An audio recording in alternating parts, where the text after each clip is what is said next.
Hello everyone and welcome to this quick guide on how to track Temu delivery date without app.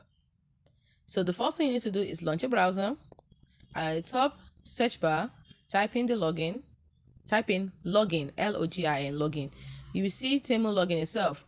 Go ahead, tap on it, and then make sure that you are logged into your specific accounts by putting your credentials, and you will see a page. And in that page, in order to make sure that you have logged into your account, you also see your initials there. Tap on it and you will see your orders. As in, tap on your initials and you see your orders. Then you have to tap on it again, and right there make sure that you're under orders. So if you tap on your initials, you will see your orders. Then you will see all orders. You will see all the orders that you have placed, and then you also see the delivery address. If you tap on this, you will see the shipped or processing or those that are under processing options.